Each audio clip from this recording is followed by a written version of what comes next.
Assalamualaikum guys. Animated stories. Magician presents Magician.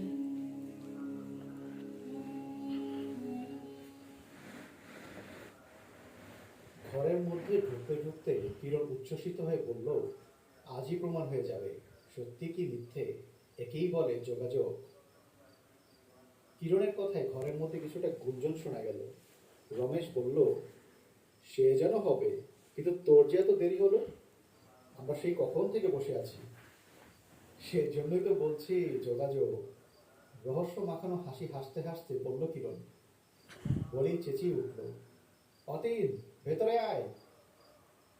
আবছা অন্ধকারে আধখোলা দরজার ফাঁক দিয়ে ভেতরে ঢুকলো একটি ছেলে। দেখতে সুন্দর, ভালো স্বাস্থ্য, অথচ কেমন যেন একটি মেলি মেলি নিরীহ ভাব চোখে মুখে। সাদা শার্ট, কালো ট্রাউজার আর কাঁধে একটা ঝোলানো ব্যাগ। কিরণ পরিচয় করিয়ে দিল, এ হলো সুজিত, রমেশ আর চঞ্চল আর অতীন, আমার কলেজের বন্ধু। দুহাত তুলে নমস্কার বিনিময় করে অতীন বলল, আপনারা কেউই তাহলে ভূত কিংবা প্রেতের কথা বিশ্বাস করেন না, তাই না? Hindu. সুজিত বলল, আপনি করেন? আসলে কিরণের কথা কেউ বিশ্বাস করে না। ওদের চারজনের আড্ডায় সকলেই সাহসী। ভূত আছে কি নেই এই তর্কের মীমাংসা হয়নি কোনোদিনই। শেষকালে কিরণই প্রস্তাব দিয়েছিল একদিন প্ল্যান চেক করা হোক। সুজিত বলেছিল ওটাই সবচেয়ে বড় ধাপ্পা। তবু শেষ পর্যন্ত সকলে রাজিই হয়েছিল। এবং সুজিতের কথা অনুসারে বোসপাড়া থেকে প্রায় মাইল খানেক দূরে গঙ্গার ধারে এই ভাঙা পোড়ো বাড়িতে গভীর রাতে ব্যাপারটা ঘটবে বলে ঠিক হয়েছিল। ঘরটা পরিষ্কার করা হলেও ঘরের মধ্যে কেমন একটা ভ্যাপসা গন্ধ। ধূপের গন্ধেও সে গন্ধ মরেনি। দেওয়ালের প্লাস্টারটা বহুকাল ঝরে গেছে। নোনা ঝাড়া নুড়ি ইটের কাঁথনি দাঁত বার করে আছে। জানালার ফাঁক আছে, জানালা নেই। মাথার উপরে কড়িকাঠ ঝুলে আছে। তবু সারা বাড়ির মধ্যে এই একটা ঘরই আস্ত আছে কিছুটা। অনেক ভেবেচিন্তেই জায়গাটা বেঁচেছে সুজিত। ভূতের পক্ষে আদর্শ পরিবেশ। ঘরের এক কোণে টিম টিম করে জ্বলছে একটি মাত্র হারিকেন। তাতে যেন অন্ধকার আরো বেড়ে গেছে। মাঝে মাঝে গঙ্গার ধার থেকে ছুটে আসা ঠান্ডা হাওয়ায় হারিকেনের শিখা দপদপ করে উঠছে। মাঝখানে জল চৌকিটা রেখে তার চারপাশে ঘিরে ওরা বসে আছে। আরো এক গজ ধূপ জ্বালিয়ে দিল কিরণ। কাগজ পেন্সিলটা রাখলো জল চৌকির ঠিক মাঝখানে।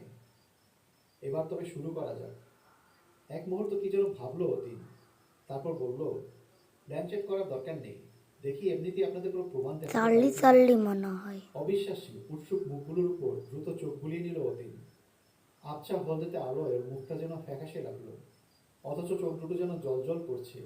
অতীন বলল, আপনারা জানেন কলেজে পড়া শেষ করবার পর থেকে বিশেষভাবে এই ব্যাপারে গবেষণা করছি আমি। কলকাতা এবং আশেপাশের ভূতের বাড়ি আমার নখ দর্পণে। আমি ওদের গন্ধ পাই, বুঝতে পারি। কেমন করে তা বলতে পারবো না, কিন্তু আপনারা হয়তো বিশ্বাস করবেন না, সত্যি আমি বুঝতে পারি। বলতে বলতে অতীন তার ঝোলা ব্যাগ থেকে এক টুকরো ময়লা কাগজ বের করে রাখলো চোখের উপর। তারপর মৃদু হেসে বলল, আপনারা যেহেতু ভূতপ্রেত বিশ্বাস করেন না, তখন মন্ত্রতন্ত্রও নিশ্চয়ই বিশ্বাস করবেন না। উত্তরের অপেক্ষা না করে বলতে থাকলো অতীন, আমি কিন্তু করি। এই যে কাগজটা দেখছেন, এটা তুলট কাগজ। এটা তুলট কাগজে লেখা একটি প্রাচীন পুঁথির অংশ। এটা আমি বহরমপুরে এক বৃদ্ধ লোকের কাছে পেয়েছিলাম। কাগজটা মন্ত্রপুত। এটা পাওয়ার পর থেকে আমার কাজ অনেক সহজ হয়ে গেছে। সুজিত বলল, কোন কাজ? ভূত খোঁজা নাকি ভূত দেখা? তীক্ষ্ণ চোখে সুজিতের দিকে তাকিয়ে বলল অতীন, ঠিকই বলেছেন, দুটোই। তারপর আবার বলল, ভূত মানে আসলে অতীত। আমরা আমাদের অতীতকে ভয় পাই। আমার মনে হয়, আবার বাধা দিল সুজিত। বলল, এসব কথায় হবে না অতীন বাবু, আমরা সকলেই এসব জানি। আপনার যদি সত্যি কিছু দেখাবার থাকে দেখান, নইলে আমরা বাড়ি চলে যাই। বাড়ি গিয়ে ঘুমলে বরং।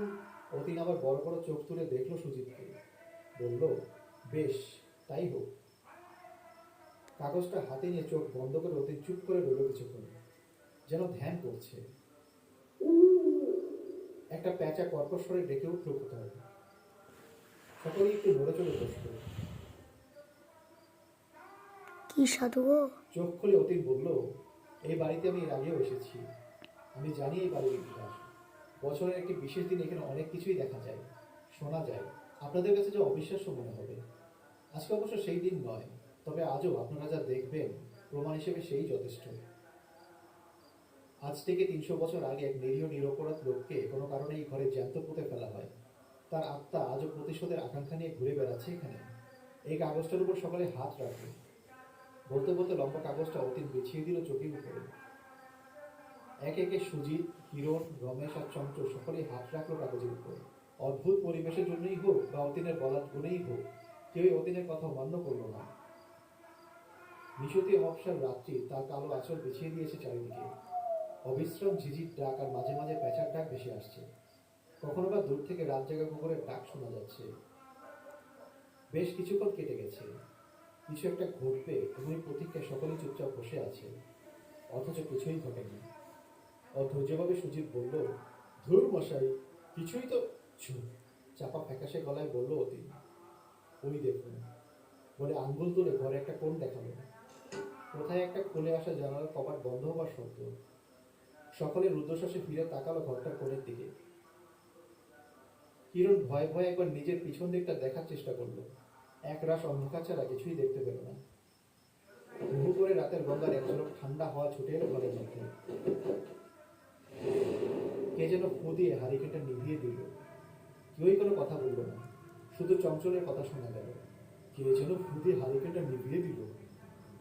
চুপ করুন, কিছু দেখতে পাচ্ছেন না? ধূপের লাল হয়ে যাওয়া অংশটুকু শুধু দেখা যাচ্ছে চাপ চাপ অন্ধকারের মধ্যে। হঠাৎ করে সেই কোণের দিকে অন্ধকারের পর্দা যেন দুলে উঠল। আস্তে আস্তে ফিকে হয়ে এলো অন্ধকার। ঘরের মেঝের দিক থেকে যেন কিছুটা কুয়াশা উঠে এলো উপরের দিকে, মিলিয়ে গেল নিষ্কানো অন্ধকারে। খুব মৃদু সুগন্ধ ছড়িয়ে পড়লো সারা ঘরে।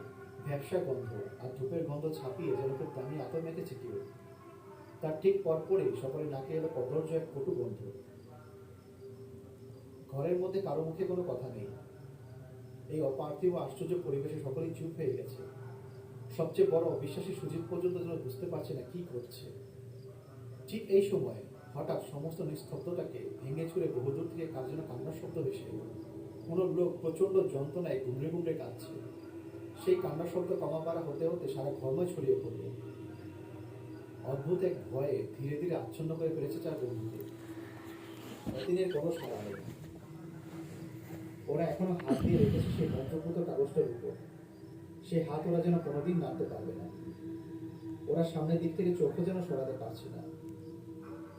পিকের ধূসর অন্ধকারে ওরা দেখল সেই কোণের মেঝেটা একটু একটু করে ফাঁক হয়ে যাচ্ছে।